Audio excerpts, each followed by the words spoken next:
여러분들 그 스포츠 웨어, 우리가 운동할 때 입는 옷은 세계에서 제일 많이 팔리는 옷이 나이키입니다.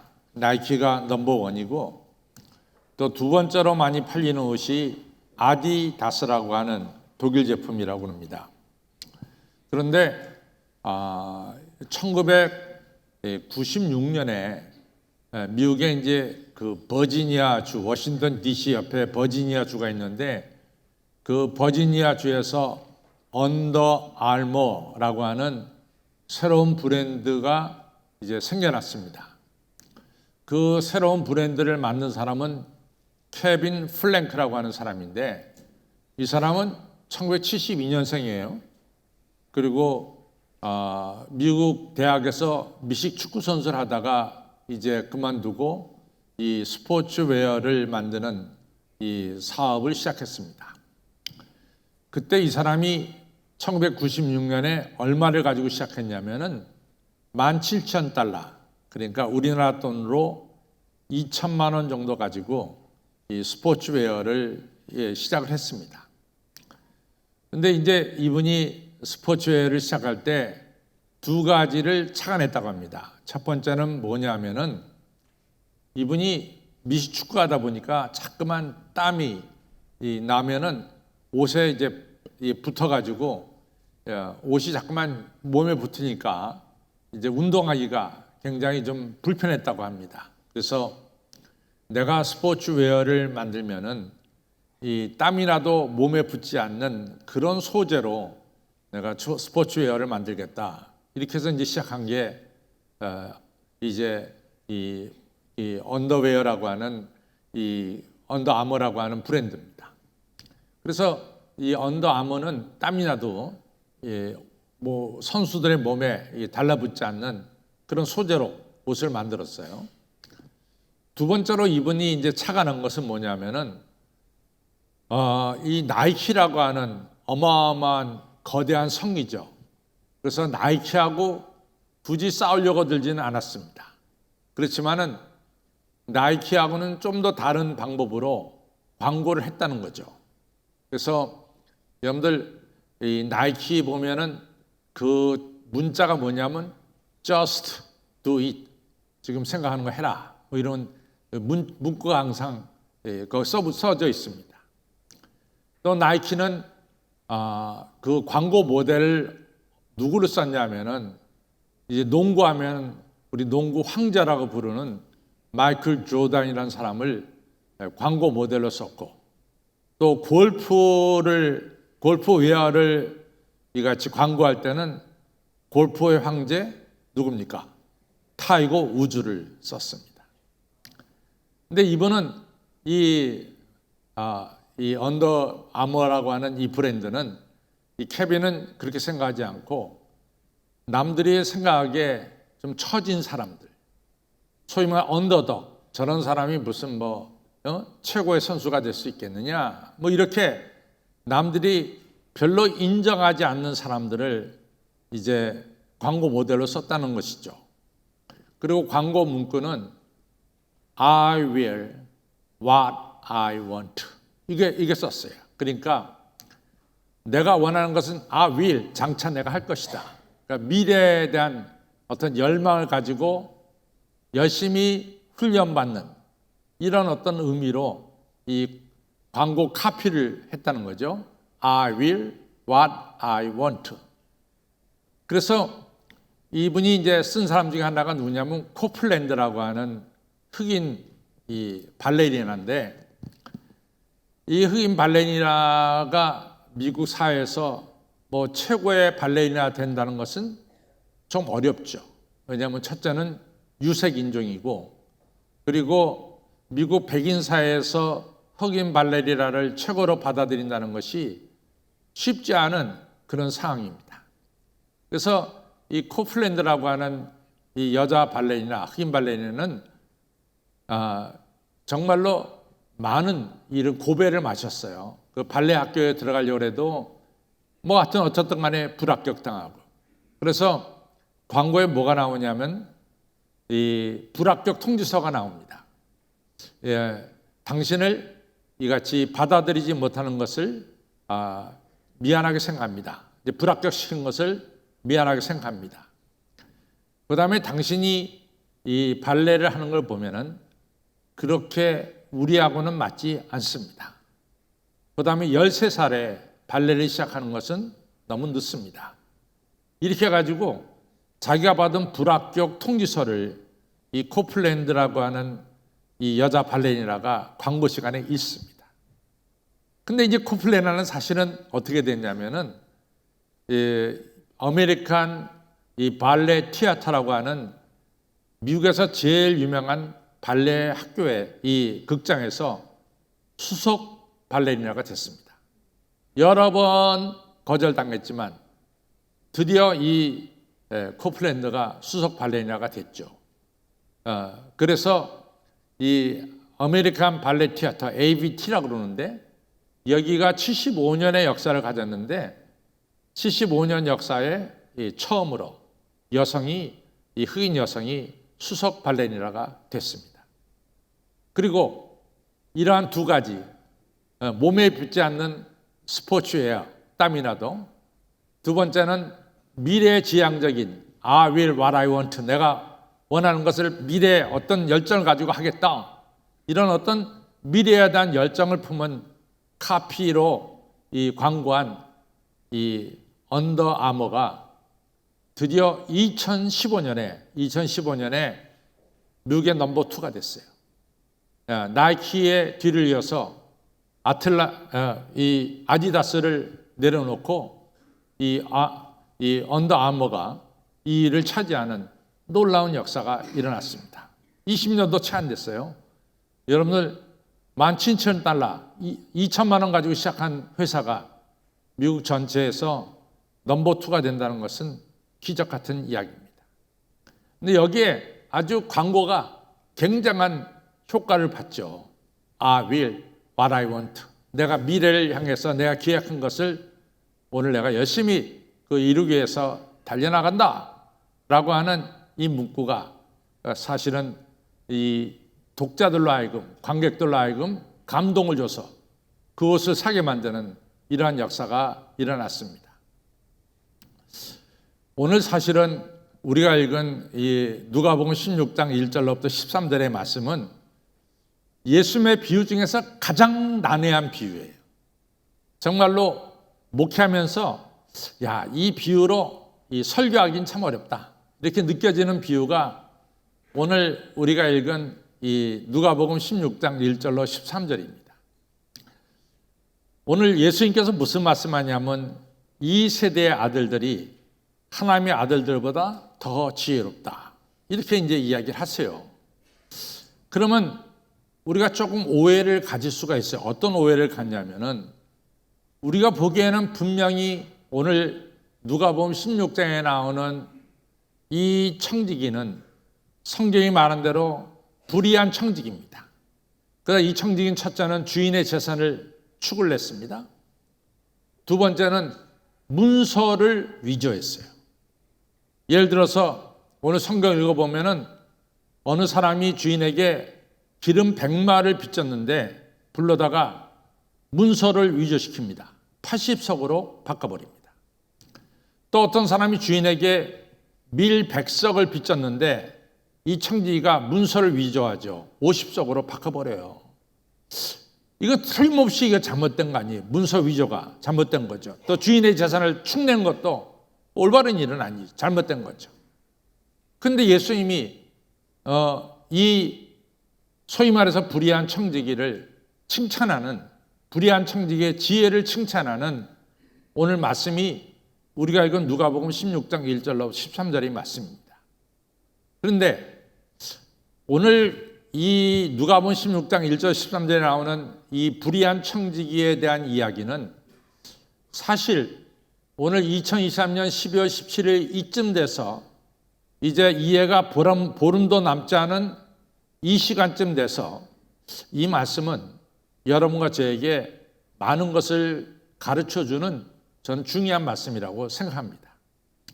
첫째는 우리가 오해를 불식시키기 위해서 한 가지는 예수님께서 이 본문에 나오는 청지기를 가리켜서 뭐라고 말하냐면 옳지 못한 청지기다.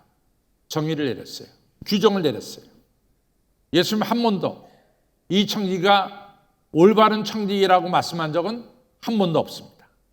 옳지 못한 청지기 또는 불의한 청지기로 아주 분명하게 예수님은 규정을 짓고 있습니다.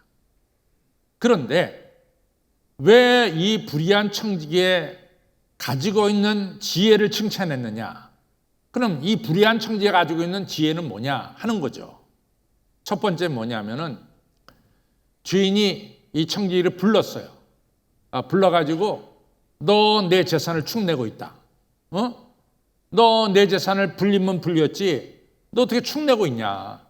너 더 이상 내 재산을 맡아 관리하는 청지기가 될 수가 없어. 하면서 해고 통지서를 낸 거죠. 그때 이 청지기가 주인님, 나 주인님 재산 축낸 적 없는데요. 변명하지 않습니다. 나 주인님 재산을 한 번도 축낸 적이 없습니다. 저 최선을 다해서 일했을 뿐입니다. 이렇게 변명하지 않습니다. 주인이 네가 내 재산을 축냈어 라고 말할 때 그것을 갖다가 받아들이고 인정하는 이 청지기를 보게 됩니다. 저는 이것이 오늘 우리 사회에 굉장히 중요한 거라고 생각을 해요. 최근에요, 이제 우리 교회가 연말이 되면은 뭐 은행하고 관계가 있어갖고 제가 인감증명을 몇 장을 동사무소 가서 띄어야 됩니다. 근데 이제 그럼 본인이 꼭 가서 띄어야 된다 그래서 이제 제가 갔어요. 그래서 인감증명서 2장을 띄었는데 뭐 한 장에 600원인지 400원인지 잘 모르지만은 하여튼 2장을 띄었어요. 그러니까 이제 앞에 있는 공무원이 저한테 뭐 1,200원 혹은 800원을 달라 뭐 이랬을 거예요. 내가 정확하게 모르겠는데. 그래서 제가 이제 지갑을 열어서 1,000원짜리 2장을 제가 줬던 것 같아요. 그리고 이제 제가 그 인감증명서 2장을 받았죠. 그러니까 만약에 600원, 600원이면 1,200원이라면 제가 2,000원을 냈으면은 제가 기다려야 되죠. 왜냐하면 800원의 거스름돈을 받아야 되니까. 기다려 섰단 말이죠. 그랬더니 이분이 나를 툭 쳐다보니 왜 서 있어요 거기 그래. 그래서 아니 내가 2,000원 내지 않았냐 거스름돈 받으려고 서 있다. 그랬더니 쳐다보더니 자기 서랍을 여는 거야. 서랍을 열어보니까 1,000원짜리 2장이 틀림없이 받은 게 있거든. 그냥 그러더니 800원 주더라고. 그럼 그때 이분이 나한테 뭐라고 그래야 돼요? 미안합니다. 제가 잠깐 잘못 생각했습니다. 이래야 될 거 아니에요. 한마디 없어 한마디. 그냥 돈 주고 가라 이거지.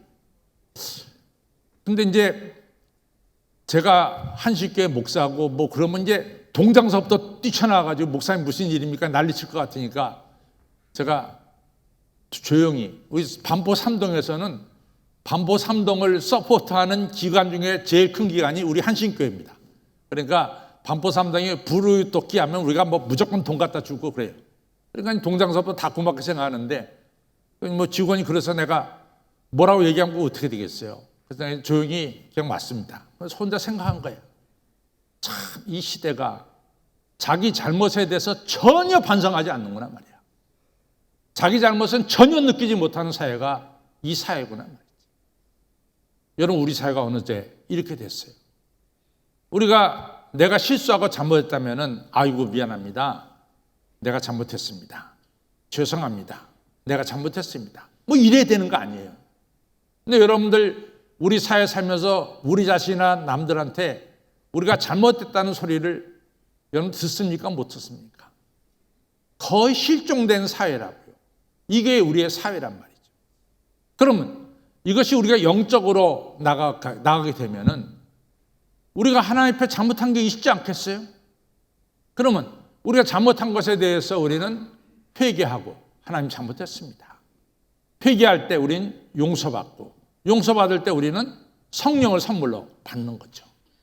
그러니까 우리 사회에 이러한 이 잘못됐다고 자기가 잘못했다라고 하는 이야기를 거의 들어보기가 힘든 사회가 오늘 우리 사회가 돼버리고 그러니까 자동적으로 하나님께 내가 죄인입니다 라고 하는 이야기를 잘 못하는 거죠. 그래서요, 여러분들 우리가 요즘 새벽에 그 마태복음을 가지고 새벽 제단을 쌌는데, 여러분 세례 요한의 첫 번째 설교가 뭡니까? 회개하라, 천국이 가까웠느니라. 또 여러분들 예수님의 첫 번째 설교가 뭡니까? 그지? 마태복음 4장 17절에 나오거든요. 똑같아요. 회개하라, 천국이 가까웠느니라. 예수님의 첫 번째 설교, 세례 요한의 첫 번째 설교가 우리의 죄를 깨닫고 회개하는 거예요. 우리가 마태복음 3장에 보면은 이 바리새인하고 사두개인들이 예수님께 오는 거예요. 세례 요한한테 오는 거예요. 왜냐하면 세례받기 위해서. 그런데 세례 요한이요, 그 당시 종교 지도자들인 사두개인하고 그리고 바리새파 사람들에게 세례를 안 줘요. 세례를 거부합니다. 거부하는 이유가 뭐냐? 회개를 안 했기 때문에 거부하는 거예요. 세례 요한의 세례는 회개를 통해서 이루어지는 세례가 세례 요한의 세례거든요. 그러니까 먼저 회개할 때 그 다음에 세례가 이루어지는데, 회개하지 않으니까 세례 요한이 그 당시에 권력자인 사두개파 사람하고 바리새파 사람들을 세례를 안 주고 독사의 자식들아 라면서 누가 너에게 임하는 임박한 이 심판을 피하라 하더냐, 이러면 야단치면서 돌려보내는 거예요. 그러니까 사실은 여러분과 제가 예배드리다가 죄를 깨닫고 회개한다는 것이, 이것이 큰 은혜고 축복입니다. 여러분들 요나를 봅시다. 요나가 우리 하나님께로부터 명령을 받죠. 너 니느웨에 가서 복음을 전해라. 근데 니느웨는 아시다시피 아시리아의 수도예요. 그러면 아시리아는 북이스라엘을 주전 722년에 점령한 나라가 아시리아입니다. 그러니까 유대인들 마음속에는 이 아시리아가 미운 거예요. 왜냐하면 자기네 동족을 점령했으니까. 근데 하나님이 요나에게 아시리아에 가서 복음을 전하라니까, 니느웨에 가서 복음을 전하니까 요나가 싫으니까 요바로 해안가로 가서 배 타고 다시스, 스페인으로 가는 배를 타고 가버렸단 말이죠. 근데 그 탄 배가 큰 풍랑이 임하는 거야. 엄청난 풍랑이 임하는 거예요. 풍랑이 임하더니 이 배가 뒤집혀질 것 같은 거죠. 그때 요나가 뭐라고 말합니까? 이 풍랑이 나로 인한 것입니다. 내가 야훼 하나님이 나보러 사명을 주셨는데 내가 그 사명 감당하기 싫어서 내가 이 배 타고 지금 가고 있는 겁니다. 이 풍랑이 나로 인했습니다. 내 죄 때문입니다. 나를 들어 바다에 던지십시오. 그래서 요나를 바다에 던졌더니 풍랑이 잔잔해졌죠. 하나님이 큰 물고기를 준비하셔서 그 물고기 뱃속에 요나가 들어가게 해서 3일 3야를 지나게 됐죠. 요나가 큰 물고기 뱃속에서 회개하게 됩니다.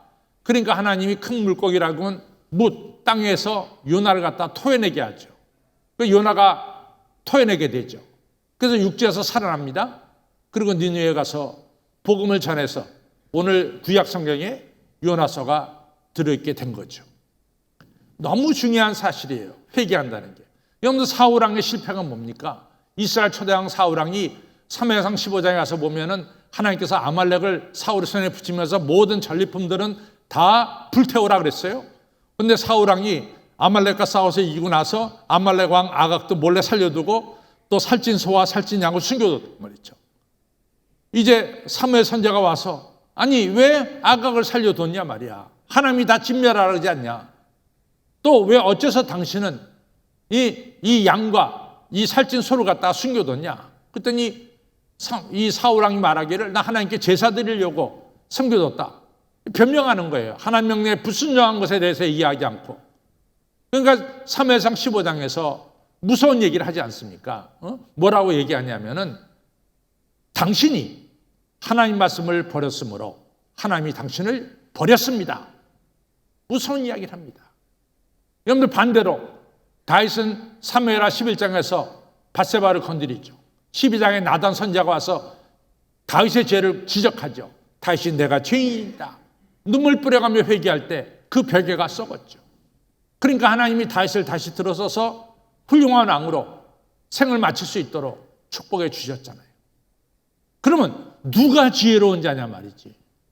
자기 죄를 인정하고 회개하는 자가 지혜로운 자입니까? 아니면 자기가 죄를 졌음에도 불구하고 끝까지 회개하지 않고 자기 변명을 늘어놓는 사람이 지혜로운 자입니까? 확연해진 거예요. 오늘 누가복음 16장은 지혜로운 자가 누구냐? 지혜로운 자는 우리가 예배 시간에 죄를 깨닫고 그 다음에 회개하고 용서받고 성령 받고 새롭게 출발하는 사람이 바로 지혜로운 자임을 말씀하고 있습니다. 두 번째로 중요한 건 뭐냐? 오늘 누가복음 16장 1절로부터 13절 우리가 읽은 본문에 중요하게 나오는 단어가 있는데 우리가 잠깐만 그 단어를 건너뛰는 게 있어요. 그 단어가 뭐냐면 청지기라고 하는 단어입니다.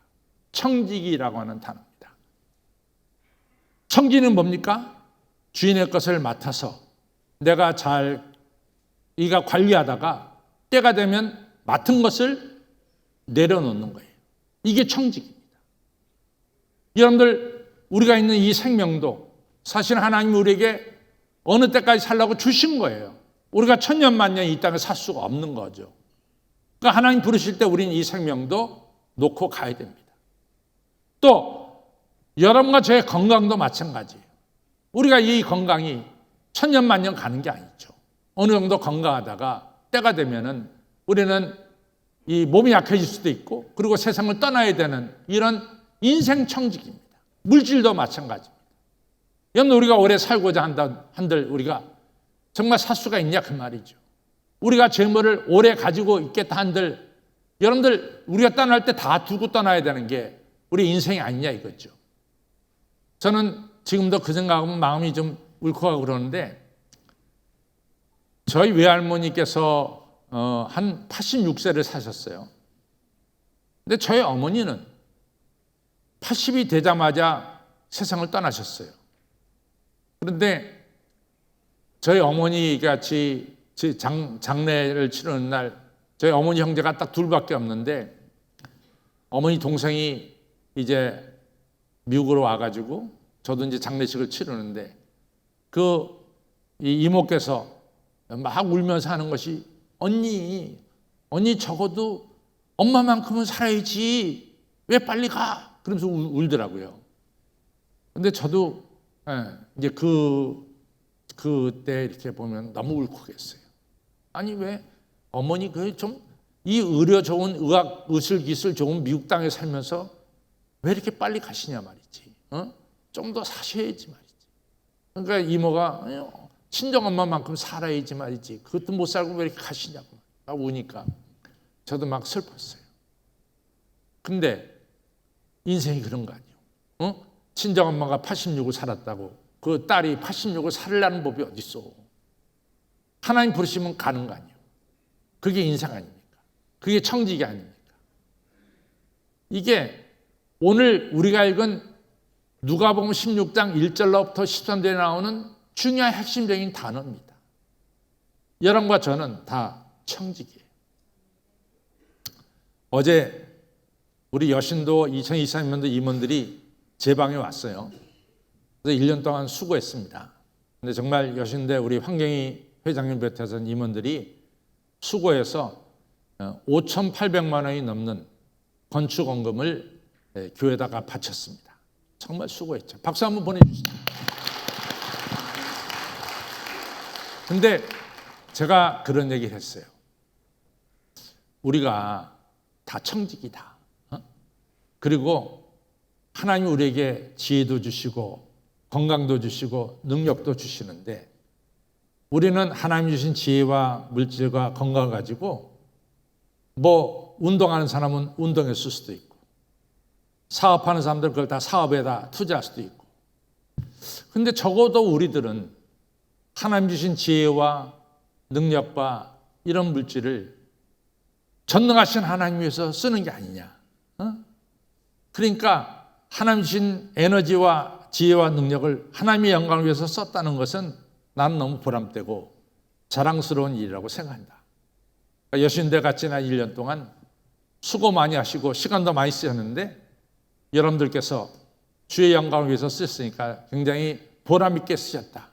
그러니까 자부심을 가지시라고 제가 이렇게 말씀을 드렸습니다. 여러분들 그렇지 않아요? 여러분들 다 하나님 주신 지혜와 능력과 재물과 건강 가지고 사는데 어디다 쓰겠어요? 하나님의 영광을 위해서 썼다고 하는 것은 너무나 보람되고 귀한 일인 줄로 믿습니다. 여러분과 저는 떠날 날을 알아야 돼요. 그래서 알렉산더 왕의 아버지가 필립 2세 아닙니까? 필립 2세가 참 지혜로운 왕이에요. 헬라 왕인데 필립이 자기 신 한 명을 딱 세웠어요. 그러고 말하기를 자네는 나를 아침에 볼 때마다 뭐 대왕님이여 만수부강하십시오. 쓰잘데없는 얘기 하지 말이에요. 무슨 만수부강. 나를 보자마자 제일 먼저 하는 말이 뭐냐? 대왕님 죽으시는 것을 아십시오. 이 얘기 해달라는 거예요. 그러니까 필립은 아침에 일어나서 제일 먼저 듣는 소리가 만수무강 소리가 아니라 당신 죽는다는 걸 아십시오. 이 얘기를 신한테 들었어요. 일부러 시켰어요. 넌 나 만나면 그 얘기하라고. 그래서 끝날 날을 예비하는, 그것을 끝날 날을 생각하는 이러한 왕으로 필립 2세가 살아간 거죠. 여러분 2023년 보름도 안 남았다. 오늘 17일이니까 14일 지나면은 2023년 끝나. 보름도 안 남았단 말이죠. 이것이 우리의 청지기 인생이라는 것을 끝이 있는, 내놓을 때가 있는, 내려놓을 때가 있는 청지기 인생이라는 것을 여러분들 기억하시기를 바랍니다. 그러면 세 번째로 어떻게 이 소위 말해서 옳지 못한 청지기는 지혜 있게 일을 했느냐? 나머지 기간을 최선을 다한 거야. 너 해고야. 너 이제 그만둬야 돼. 그리고 그 소리 들었을 때 이 청지기는 뒷짐진 게 아니에요. 자기가 할 수 있는 것은 끝날 때까지 최선을 다한 거죠. 여러분 마태복음 20장에 포도원의 비유가 나오는데 그 포도원의 비유가 뭡니까? 그 비유가 아침 6시, 9시, 12시, 오후 3시, 5시에 포도원에 일꾼이 들어갔습니다. 5시에 오후 5시에 들어온 사람은 1시간이면 끝이 나요. 그래서 1시간 뒤에 끝이 났어. 주인이 5시부터 들어온 사람들에게 임금을 지급을 해. 근데 5시에 들어온 1시간밖에 일 안 했어. 근데 하루 일당이 한 대 내는 주는 거예요. 아침 6시에 들어와서 12시간 일한 사람도 한 대 내는 주는 거예요. 그러니까 6시에 들어오는데 불만이 컸어. 아니 왜 12시간 꼬박 일한 사람한테 한 대는 줍니까? 저 1시간밖에 일하는 사람 왜 한 대는 줍니까? 주인이만 내가 너하고 약속하지 않았냐? 하루에 한 대는 주기로 약속. 내가 너한테 잘못한 거 있냐 말이야. 아무 말 못하죠. 이 5시에 들어오는 사람은 자기가 포도원에 들어와서 일했다는 것 자체가 감사한 거야. 그것이 기쁜 일이야. 그러니까 주인이 얼마 주든 상관하지 않습니다. 그냥 내가 주어진 시간에 최선을 다해서 일한 거죠. 그러니까 주인이 최선을 다해 일하는 이 1시간밖에 일하는 늦게 들어온 포도원 농부를 우리 주인께서 축복해 주신 거죠. 앞으로 14일이 중요해. 최선을 다하는 거야. 우리가 이해가 끝나기 전 때까지. 그렇죠? 그것이 중요합니다. 여러분들 제가 한국신학대학 다닐 때 우리 학장님이 김종준 박사님이었는데 이분이 젊었을 때 폐결핵을 앓았잖아요. 폐결핵 4기가 됐잖아요. 그래서 마산 수용소에서 이 폐결핵 수용소에서 지내면서 6개월 뒤에 죽는다 그랬잖아요. 이분이 6개월 뒤에 죽을 때 하나님 앞에 설 때 아무것도 자기 한 일이 없어요. 너무 죄송하단 말이지. 그러니까 이분이 뭘 했냐면은 나는 앞으로 6개월 동안 살 동안 내가 이제 하나님 앞에 갔을 때 그런 대로 잘했다 칭찬받아야 되지 않느냐. 그래가지고 밤에 다 잘 때 일어나서 폐결핵 환자들이 이 이불 갖다 걷어찬 것들을 다 이불을 다시 씌워줍니다. 전부 다 방에 돌아가면서 이불을 씌워줘요. 그리고 폐결핵 환자들의 가르침 받는 그릇을 청소하기 제일 싫어해 사람들이. 그 가르침에 폐결핵 균이 쌓였다고. 그런데 이 김 박사님은 그 그릇을 다 모아다가 깨끗하게 씻어가지고 밤에 다 갖다 놓습니다. 마지막으로 이 일을 하다가 내가 간다. 그래 6개월이 됐어요. 가셔야 되잖아. 6개월 있으면 죽는다 그랬는데 안 가셨어. 밥맛이 더 좋아. 점점 살이 쪄. 이분이 이 6개월 지나고 1년 지나서 마산 요양수용소에서 나왔습니다. 그리고 영국과 일본과 캐나다 가서 공부하고 신학 박사학위 따가지고 와서 저희들 가르쳤어요. 여러분, 오늘 이 성경의 중요한 것은 뭐냐? 이 사람이 마지막 시간을 어떻게 최선을 다해서 하는 것을 볼 수 있죠. 여러분, 글쎄 좀 예전부터, 아주 예전부터 이 열정을 가지고 신앙생활한 분은 제가 말씀드린 이분을 알 수 있는데, 이 권사님은 신유의 은사를 받았어요. 신유의 은사. 그래서 이분이 손을 얹고 기도하면 병이 낫는 역사가 일어났습니다. 이분이 삼각산에서 이같이 신유 집회를 하면은 정말로 사람들이 많이 모여서 은혜 받고 또 치유함을 받습니다. 근데 이 권사님이 하시는 말씀이에요. 이 권사님이 꿈에 하늘나라를 갔다 왔어요. 하늘나라 가니까 예수님께서 이 권사님이 하늘나라 가서 지낼 집을 보여주는데 정말로 개들이 지내는 집처럼 형편없는 집을 주시더라는 거예요. 이 권사님이 충격을 받습니다. 내가 주의 이름으로 수많은 병자를 고쳤는데 어째서 내 집이 이럴까? 이래서 충격을 받았어요. 그래서 궁금해서 예수님, 우리나라의 아무개 목사님이 너무 유명한데 그 목사님 아십니까? 난 모른다. 그러더래요. 이분이 많은 충격을 받고 잠에서 깼습니다. 이분이 깨달았어요. 그분이 많은 재산을 다 팔아서 하나님 나라 확장하는데 교회에 바치고 이러면서 이 집회를 하면서 살다가 하늘나라 갔습니다. 여러분, 그렇습니다. 여러분과 저, 우리가 이 마지막 남은 2023년도의 마지막 시간들을 어떻게 지낼 것인가 잘 생각해 보시길 바랍니다. 최선을 다해서. 또 오늘 핵심 중에 하나가 뭐냐면 이 불의한 재물 가지고 어떻게 쓸 것인가. 우리가 하나님께 영광 돌리고 선한 일에 힘쓰는 여러분과 저가 되기를 주님의 이름으로 축원합니다.